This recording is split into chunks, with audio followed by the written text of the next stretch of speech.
Hello दोस्तों, नमस्कार। Way of maths channel में आपका फिर से स्वागत है। मैं हूं एम के गुजर और इस वीडियो में लेके आया हूं सेंट्रल रेलवे, मध्य रेलवे के सोलापुर डिवीजन में गुड्स गार्ड का जो पेपर हुआ था 7 जनवरी 2023 को, उसके पेपर का तीसरा भाग।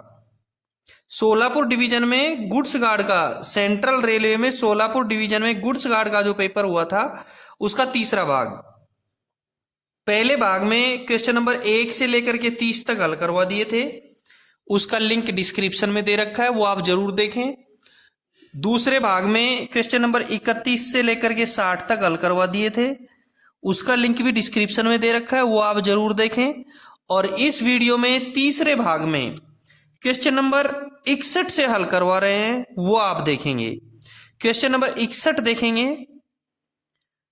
स्टेशन पर लोड को स्थिर करते समय, स्टेबल करते समय, स्टेशन पर लोड को स्टेबल करते समय कम से कम कितने वैगनों के हैंड ब्रेक को दोनों ओर से पूरी तरह से टाइट किए जाएंगे? कितने हैंड ब्रेक लगाए जाएंगे? स्टेशन पर लोड को स्टेबल कर रहे हैं और स्टेबल करते समय, स्टेशन पर लोड को स्टेबल करते समय कितने हैंड ब्रेक लगाए जाएंगे?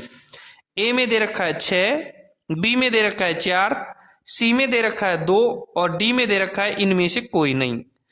दोस्तों, जब भी लोड को स्टेबल किया जाएगा, जब भी लोड को स्थिर या स्टेबल किया जाएगा तो 2 चेन लगाई जाएंगी, कम से कम 2 चेन, एक आगे और एक पीछे। 4 लकड़ी के गुटके लगाए जाएंगे, कम से कम 4 लकड़ी के गुटके, 2 आगे और 2 पीछे। और 12 हैंड ब्रेक लगाए जाएंगे, कम से कम 12, 6 आगे और 6 पीछे। 6 हैंड ब्रेक आगे की तरफ और 6 हैंड ब्रेक पीछे की तरफ लगाए जाएंगे। ठीक है। क्वेश्चन नंबर 61 का आंसर करेक्ट रहेगा ए, 6। क्वेश्चन नंबर 62 देखेंगे। Shunting limit board multi aspect colour light signal, shunting limit board SLB, shunting limit board multi aspect colour light signal व्यवस्था में प्रथम रोक सिग्नल से कितने मीटर की दूरी पर लगाया जाता है? ए में 400 दे रखा है, बी में 120 दे रखा है और सी में 180 दे रखा है। मैं आपको अच्छी तरह से बता देता हूं कि शंटिंग लिमिट बोर्ड एक आयताकार बोर्ड होता है जिसका रंग स्टेशन की ओर पीला तथा उस काले रंग से क्रॉस का निशान होता है। स्टेशन की रंग तो स्टेशन की तरफ तो इसमें पीला होता है, ठीक है, स्टेशन की तरफ इसका रंग होता है पीला और उस पर काले रंग के क्रॉस का निशान होता है। वह नीचे की तरफ वाले रंग में, नीचे की तरफ काले रंग से शंटिंग लिमिट बोर्ड लिखा होता है। जो SLB का जो बोर्ड होता है वो एक आयताकार बोर्ड होता है जिसका रंग स्टेशन की तरफ पीला होता है और उस पर काले रंग से क्रॉस का निशान लगाया होता है। नीचे की तरफ काले रंग से शंटिंग लिमिट बोर्ड लिखा रहता है। रात के समय इसमें एक सफेद बत्ती दोनों ओर दिखाई देते हुए जलती है। इस बोर्ड को सिंगल लाइन के उन B क्लास स्टेशनों पर लगाया जाता है जहां एडवांस स्टार्टर सिग्नल नहीं होता है और आने वाली गाड़ी के सामने की दिशा में शंटिंग कार्य की सुविधा प्रदान करनी हो। यह स्टेशन सेक्शन की सीमा को निर्धारित करता है। कौन? Shunting limit board station section की सीमा को निर्धारित करता है। इसे प्रथम रोक सिग्नल के अंदर की ओर, ध्यान रहे, इसे प्रथम रोक सिग्नल के अंदर की ओर पर्याप्त दूरी पर लगाया जाता है, जो कि 2 संकेती सिग्नल व्यवस्था वाले स्टेशन पर 400 मीटर, 2 एस्पेक्ट पे 400 मीटर तथा बहुसंकेती सिग्नल व्यवस्था वाले स्टेशन पर 180 मीटर से कम नहीं होती है। इसलिए 62 नंबर के क्वेश्चन का करेक्ट आंसर रहेगा सी, 180 मीटर, 180 मीटर। क्वेश्चन नंबर 63 देखेंगे।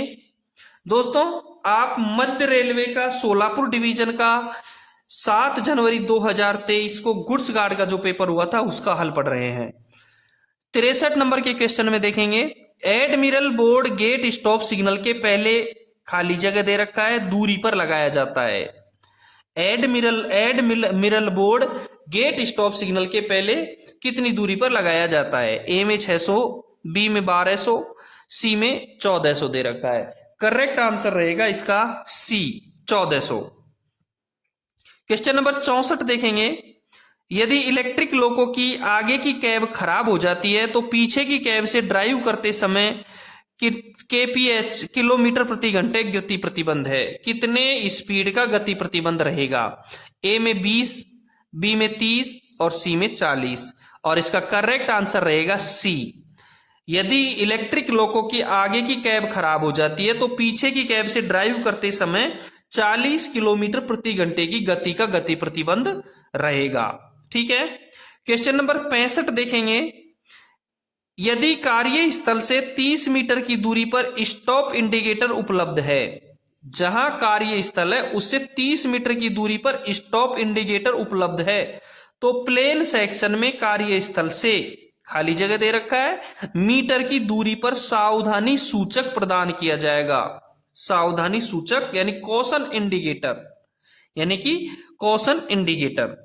ए में दे रखा है 930 मीटर, बी में दे रखा है 800 मीटर, सी में दे रखा है 1200 मीटर और डी में दे रखा है 1330 मीटर।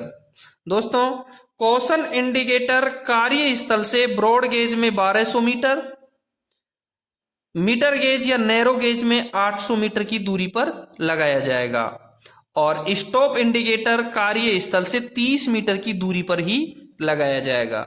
इसलिए क्वेश्चन नंबर 65 का करेक्ट आंसर रहेगा सी। क्वेश्चन नंबर 65 का करेक्ट आंसर रहेगा सी, 1200 मीटर। क्वेश्चन नंबर 66 देखेंगे। जब ब्लॉक प्रोविंग एक्सेल काउंटर खराब हो जाता है, बीपीएसी का फुल फॉर्म होता है block proving axle counter. Block proving axle counter जब खराब हो जाता है तो स्टेशन मास्टर को ट्रेन के गार्ड से पूर्ण आगमन प्रमाण पत्र, फिर खाली जगह दे रखा है, को प्राप्त करना चाहिए। यानी कि बीपीएसी जब खराब हो जाता है तो स्टेशन मास्टर को गाड़ी का पूर्ण आगमन किस प्रपत्र में लेना चाहिए? ए में दे रखा है T66B पर हस्ताक्षर, बी में दे रखा है T137B पर हस्ताक्षर और सी में दे रखा है T1410। ध्यान रहे, T1410 पर हस्ताक्षर लेगा। और T1410 के बारे में मैं आपको बता देता हूं कि T1410 को ट्रेन इंटैक्ट रजिस्टर कहते हैं। इस रजिस्टर को ट्रेन इंटैक्ट रजिस्टर कहते हैं। इसे स्टेशन मास्टर कार्यालय में रखा जाता है। इसमें स्टेशन पर रुकने वाली गाड़ी के पूर्ण आगमन को सुनिश्चित करने के लिए गार्ड के हस्ताक्षर लिए जाते हैं और जिसका नंबर होता है T1410, train intact register. Question number 66 का करेक्ट आंसर हो गया सी। क्वेश्चन नंबर 67 देखेंगे। जब गेट स्टॉप सिग्नल का दूर का सिग्नल ऑफ स्थिति में खराब हो जाता है तो स्टेशन मास्टर लोको पायलट को, फिर खाली जगह दे रखी है, जारी करेगा। दूर का सिग्नल, डिस्टेंट सिग्नल जब खराब हो गया तो स्टेशन मास्टर लोको पायलट को क्या जारी करेगा? डिस्टेंट सिग्नल के लिए पिछले स्टेशन से कॉशन ऑर्डर दिलवाना पड़ेगा उसको। ए में दे रखा है T3693B, बी में दे रखा है T3691, सी में दे रखा है लिखित मेमो और डी में दे रखा है सतर्कता आदेश यानी कॉशन ऑर्डर। T3693B ऑन अथवा खराब स्थिति में रोक सिग्नल को पास करने का प्राधिकार होता है। बी में जो दे रखा है T3691, ये त्रुटिपूर्ण सिग्नल को ऑन स्थिति में पास करने का अग्रिम प्राधिकार होता है। और डी में जो कॉशन ऑर्डर दे रखा है वो कॉशन ऑर्डर जारी किया जाएगा। ए और बी तो हो ही नहीं सकता है, लिखित मेमो भी नहीं हो सकता है सिग्नल को पास करने का। डी में दे रखा है सतर्कता आदेश, यही इसका करेक्ट आंसर रहेगा। क्वेश्चन नंबर 67 का करेक्ट आंसर रहेगा डी। क्वेश्चन नंबर 68 देखेंगे। सामग्री ट्रेन के प्रभारी इंजीनियरिंग पर्यवेक्षक को यह सुनिश्चित करना चाहिए कि एयर ब्रेक स्टॉक के मामले में रैक की कम से कम एक बार, खाली जगह दे रखा है, दिनों में C&W कर्मचारियों द्वारा जांच की जाती है। सामग्री ट्रेन, पहले मैं एक बार बहुत बार बता चुका हूं कि सामग्री ट्रेन का उल्लेख G&SR के भाग 4 में किया गया है। सामग्री ट्रेन का जो प्रभारी इंजीनियरिंग पर्यवेक्षक है वो एयर ब्रेक स्टॉक के मामले में रैक की कम से कम कितने दिनों में जांच करवाएगा। ए में दे रखा है 30, बी में दे रखा है 15, सी में दे रखा है 10 और डी में दे रखा है 7। और करेक्ट आंसर होगा इसका बी, 15 दिनों में। इसकी कम से कम एक बार 15 दिनों में ब्रेक की जांच करवाएगा। ठीक है, 68 नंबर के क्वेश्चन का 68 नंबर के क्वेश्चन का करेक्ट आंसर हो गया बी।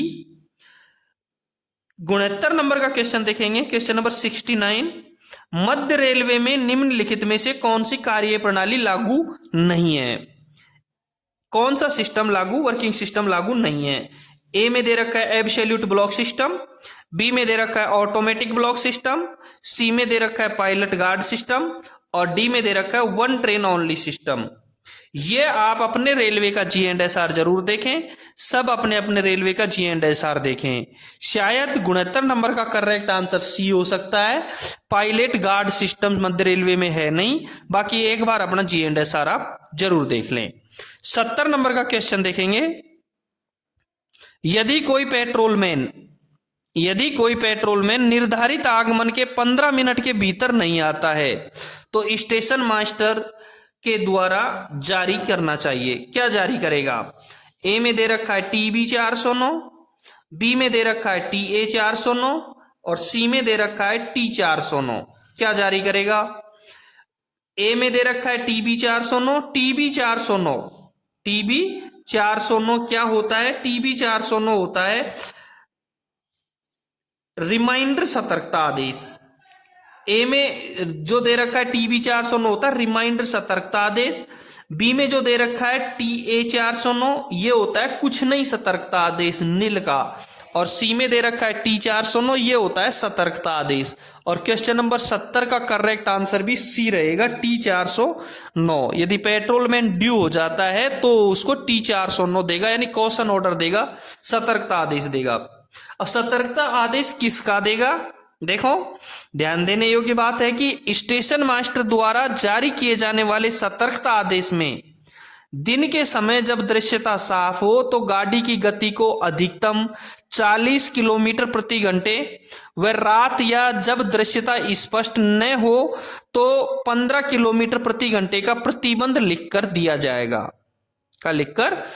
जाएगा। दिन में 40 किलोमीटर का और रात में 15 किलोमीटर का प्रतिबंध लिख करके दिया जाएगा। ये कब दिया जाएगा, जब पेट्रोलमैन ड्यू होगा। पेट्रोलमैन कब ड्यू होगा, निर्धारित समय से 15 मिनट के बाद में पेट्रोलमैन ड्यू हो जाएगा। सवारी गाड़ी कब ड्यू होगी, निर्धारित समय के 10 मिनट बाद में सवारी गाड़ी ड्यू हो जाएगी। और मालगाड़ी कब ड्यू होगी, निर्धारित समय के 20 मिनट के बाद में मालगाड़ी को ड्यू मान लिया जाएगा। ठीक है, 70 नंबर के क्वेश्चन का करेक्ट आंसर रहेगा सी। क्वेश्चन नंबर 71 देखेंगे। कॉलिंग ऑन सिग्नल खाली जगह दे रखा है सिग्नल है, जिसका ऑन पोजीशन में फिर खाली जगह दे रखी है स्वतंत्र संकेत देता है। यानी कॉलिंग ऑन सिग्नल कौन सा सिग्नल है जो ऑन पोजीशन में कौन सा संकेत दिखाता है, ये इसका क्वेश्चन है। ए में दे रखा है पुनरावर्ती और पीला, बी में दे रखा है सहकारी और लाल, सी में दे रखा है अनुद्यात्मक और नहीं और डी में दे रखा है सहायक और कुछ नहीं। करेक्ट आंसर होगा इसका डी, क्योंकि कॉलिंग ऑन सिग्नल एक सहायक सिग्नल है जिसका ऑन पोजीशन में कुछ नहीं स्वतंत्र संकेत देता है।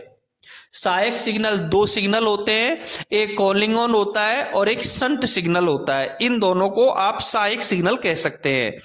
कॉलिंग ऑन सिग्नल एक सहायक सिग्नल है जिसका ऑन पोजीशन में कुछ नहीं संकेत दिखाता है।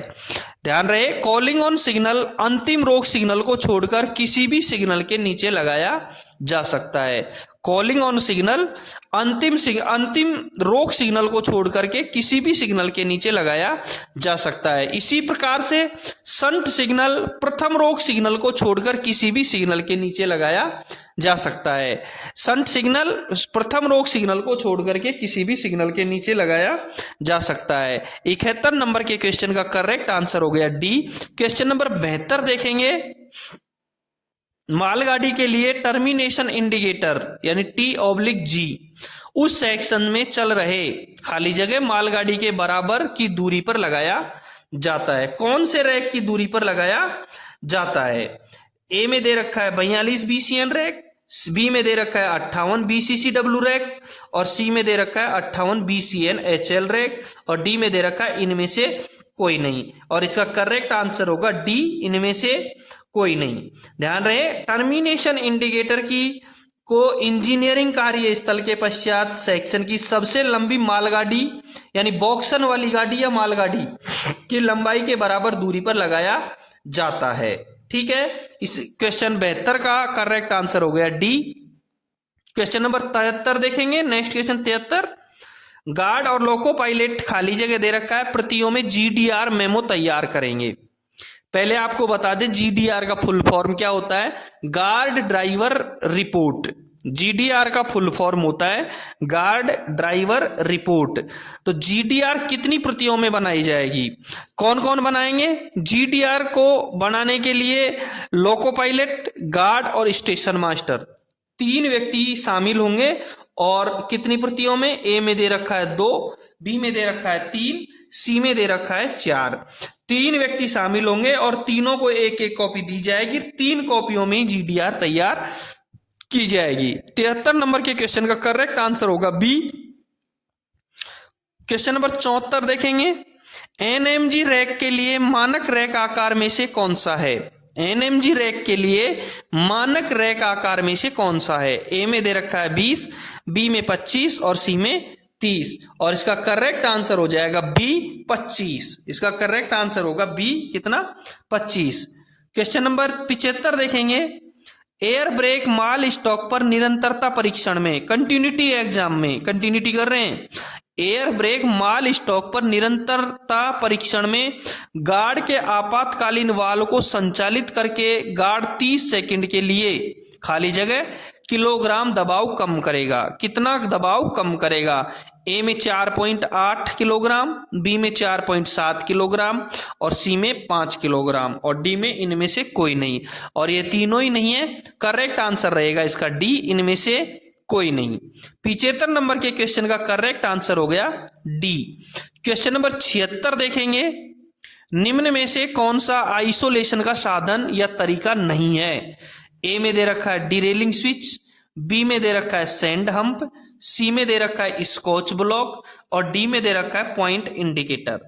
और करेक्ट आंसर होगा इसका डी, पॉइंट इंडिकेटर, क्योंकि 3 तो आइसोलेशन के साधन है, डीरेलिंग स्विच, सैंड हम्प और स्कॉच ब्लॉक, जबकि पॉइंट इंडिकेटर आइसोलेट का साधन नहीं है। 76 नंबर के क्वेश्चन का करेक्ट आंसर हो गया डी। क्वेश्चन नंबर 77 देखेंगे। निम्न में से कौन सा लोको पायलट और गार्ड के बीच संचार का साधन नहीं है? A CT code, B walkie talkie, 3 block system और डी में दे रखा है हाथ संकेत का दिखाना। देखो, गार्ड और लोको पायलट के बीच सीटी कोड बिल्कुल दोनों का संचार का साधन है, सीटी कोड से दोनों आपस में संकेत दे सकते हैं। बी वॉकी टॉकी बिल्कुल संचार का साधन है, दोनों का आपस में दोनों संचार के साधन से बात कर सकते हैं। सी ब्लॉक फोन बिल्कुल गलत है, station to adjoining station communication equipment होगा ब्लॉक फोन। 77 नंबर के क्वेश्चन का करेक्ट आंसर हो गया सी ब्लॉक फोन।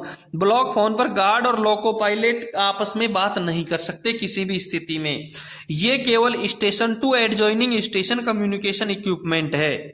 इसलिए 77 नंबर के क्वेश्चन का करेक्ट आंसर हो गया सी ब्लॉक फोन। ठीक है, क्वेश्चन नंबर 78 देखेंगे। जब टर्न आउट के लिए पॉइंट सेट किए जाते हैं, जब टर्न आउट के लिए पॉइंट सेट किए जाते हैं तो पॉइंट इंडिकेटर रात में कौन सी लाइट दिखाती है? रात में कौन सा लाइट दिखाता है? ए में सफेद, बी में लाल, सी में हरा और डी में इनमें से कोई नहीं। और इसका करेक्ट आंसर हो गया सी। 78 नंबर के क्वेश्चन का करेक्ट आंसर रहेगा सी। जब टर्न आउट के लिए पॉइंट सेट किए जाते हैं तो पॉइंट इंडिकेटर रात में हरा सिग्नल दिखाएगा। ठीक है, 79 नंबर का क्वेश्चन देखेंगे। खाली जगह दे रखी है, लिख रखा है सिग्नल आगे ब्लॉक सेक्शन की स्थिति को दर्शाता है। कौन सा सिग्नल? ए में दे रखा है दूर यानी डिस्टेंट सिग्नल, बी में बाहरी यानी आउटर सिग्नल और सी में वार्नर सिग्नल। तो इसका करेक्ट आंसर हो गया सी, वार्नर सिग्नल। यानी कि वार्नर सिग्नल आगे ब्लॉक सेक्शन की स्थिति को दर्शाता है। 79 नंबर के क्वेश्चन का करेक्ट आंसर हो गया सी। 80 नंबर का क्वेश्चन देखेंगे। इंटरमीडिएट ब्लॉक पोस्ट का मतलब क्लास और खाली जगह स्टेशन है। यानी आईबीएस कौन सी क्लास का स्टेशन है? आईबीएस कौन सी क्लास का स्टेशन है? Intermediate block post, IBP, IBB. A में दे रखा है ए, बी में दे रखा है बी और सी में दे रखा है सी। दोस्तों डी में दे रखा है डी। आईबीएस सिंगल लाइन में या डबल लाइन में? IBS single line, double line या multiple line colour light signalling वाले सेक्शनों पर लागू की जाने वाली एक व्यवस्था है।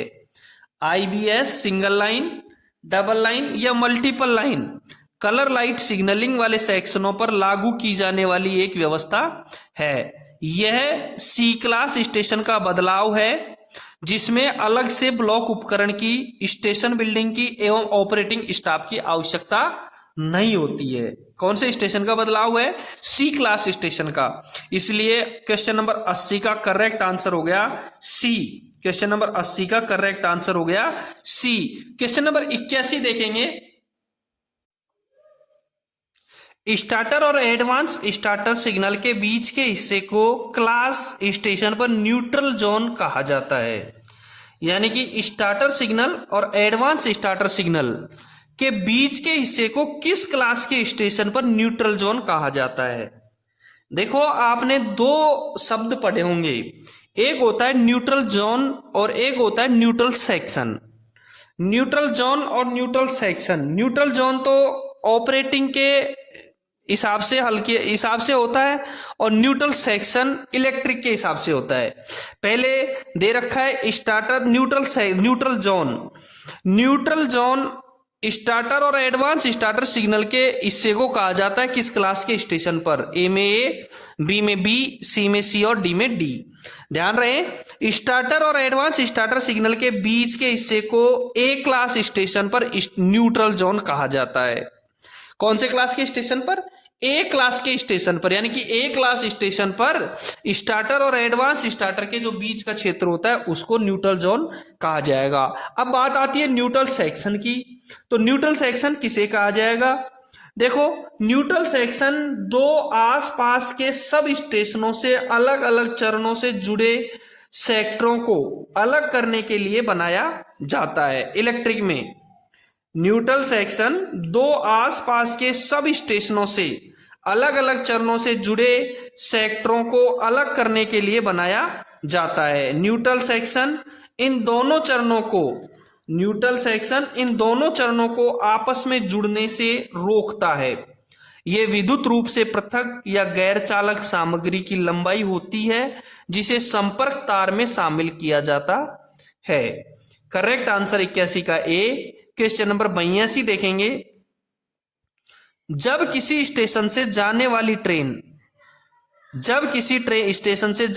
ट्रेन को एक से अधिक स्टार्टर सिग्नल द्वारा निर्देशित किया जाता है तो सबसे बाहरी स्टार्टर सिग्नल को, खाली जगह दे रखा है, स्टार्टर सिग्नल कहा जाता है।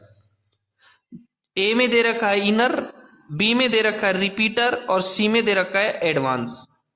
करेक्ट आंसर रहेगा इसका सी, एडवांस।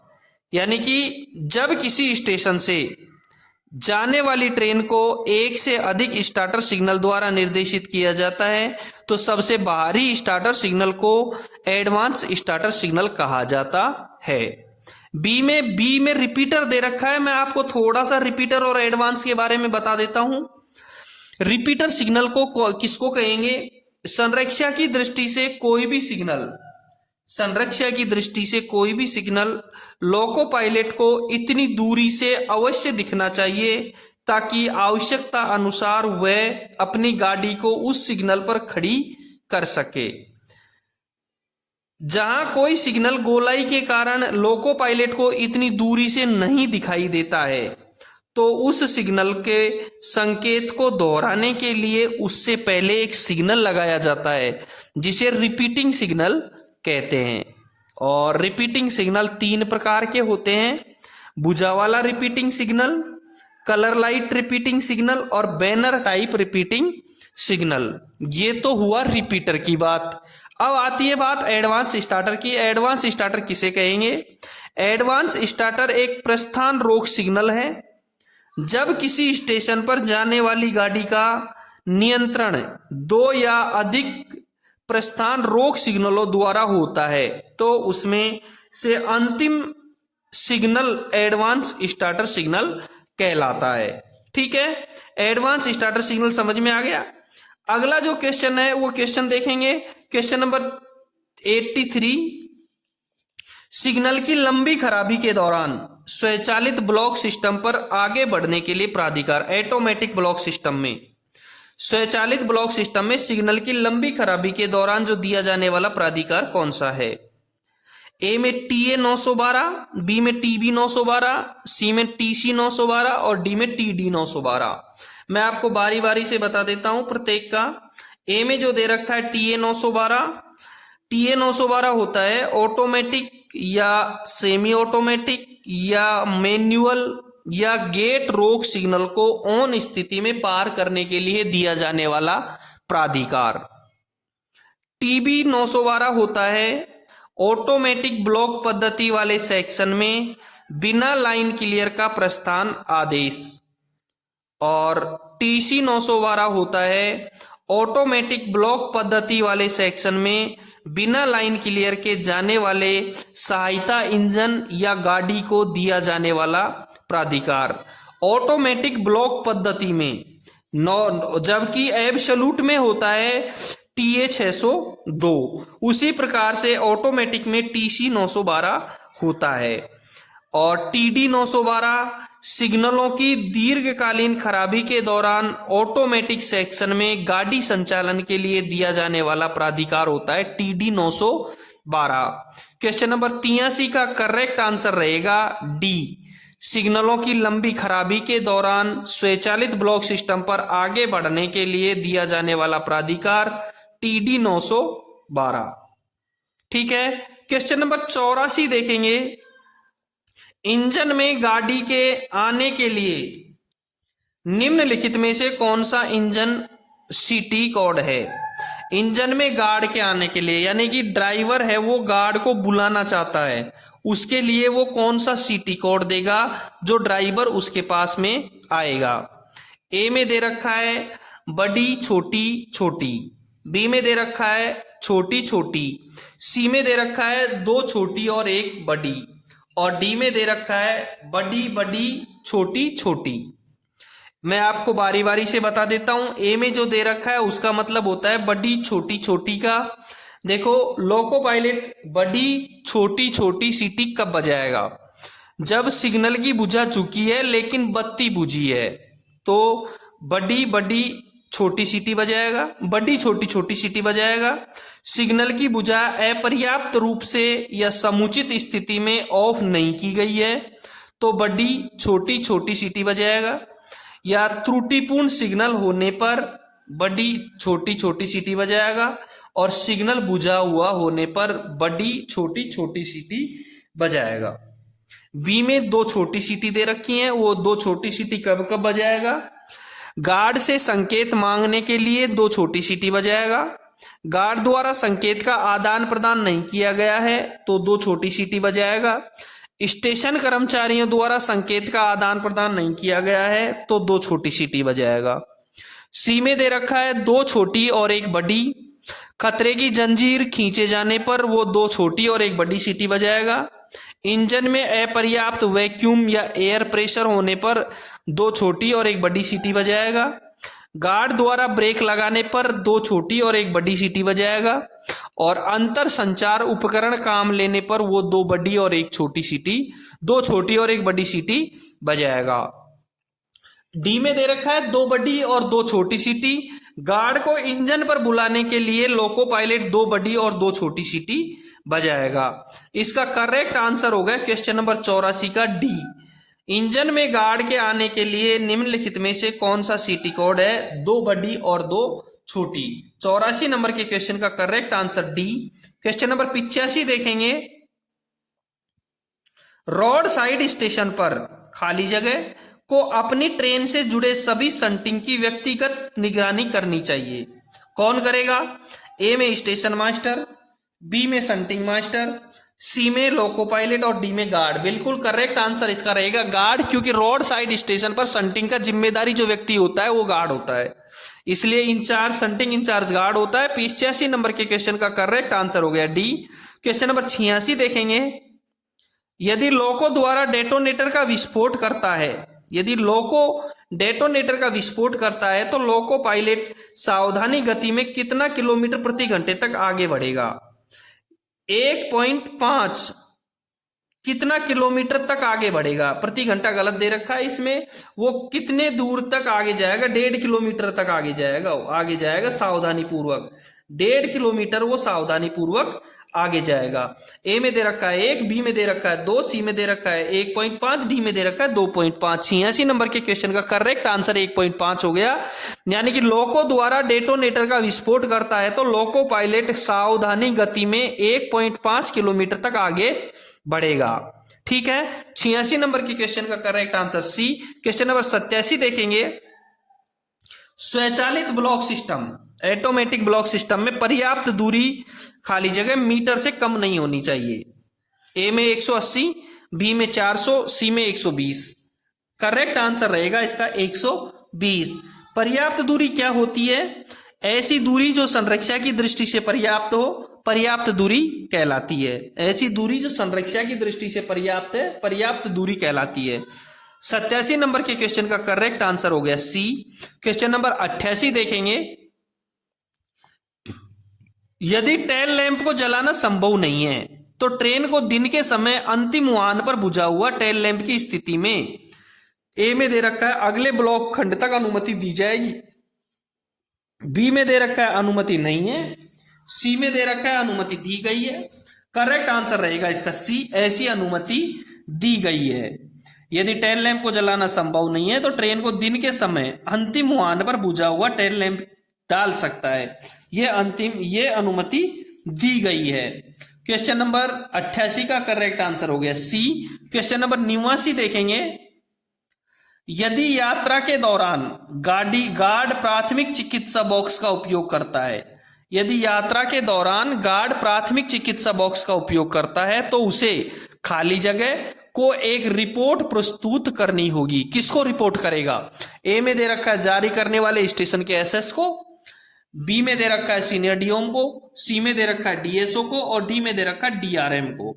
और करेक्ट आंसर हो गया इसका डी, डीआरएम। मध्य रेलवे में यदि यात्रा के दौरान गार्ड प्राथमिक चिकित्सा बॉक्स का उपयोग करता है तो उसे डीआरएम को एक रिपोर्ट प्रस्तुत करनी होती है। इसी प्रकार एनडब्ल्यूआर में यदि कोई गार्ड चिकित्सा बॉक्स का प्रयोग करता है तो उसे सीनियर डीओम को रिपोर्ट करनी होती है। 89 नंबर का क्वेश्चन का करेक्ट आंसर हो गया डी, और यदि ये एनडब्ल्यूआर में होता तो इसका करेक्ट आंसर होता बी, सीनियर डीओम। क्वेश्चन नंबर 89 का correct answer D. Question number 90 देखेंगे। कोई भी वाहन जो पटरी से उतर गया है, स्टेशनों के बीच नहीं चलेगा जब तक कि इसकी जांच नहीं की जाती है और खाली जगह के द्वारा पारित नहीं किया जाता है। ए में गार्ड और लोको पायलट, बी में ट्रैफिक इंस्पेक्टर, सी में लोको इंस्पेक्टर और डी में इसमें से कोई नहीं। करेक्ट आंसर रहेगा इसका डी, इसमें से कोई नहीं, क्योंकि कोई भी वाहन जो पटरी से उतर गया है स्टेशनों के बीच नहीं चलेगा जब तक कि इसकी जांच एसएससी सीएनडब्ल्यू के द्वारा पारित नहीं की जाती है। इसका फिट देगा senior section engineer CNW, senior section engineer CNW इसका फिट देगा, जब ही वो गाड़ी लाइन पर चल पाएगी। दोस्तों ये था क्वेश्चन नंबर 61 से लेकर के 90 तक के सवाल, और 91 नंबर के क्वेश्चन से जो पेपर है वो आगे के वीडियो में हल करवाएंगे। ये था इसका तीसरा भाग। इससे पिछले वीडियो मैंने हल करवा दिए, उनका लिंक डिस्क्रिप्शन में दे रखा है, वो आप जरूर देखें। आपने यदि चैनल को सब्सक्राइब नहीं किया है तो एक बार चैनल को सब्सक्राइब जरूर कर दें। धन्यवाद। फिर मिलते हैं क्वेश्चन नंबर 91 के साथ।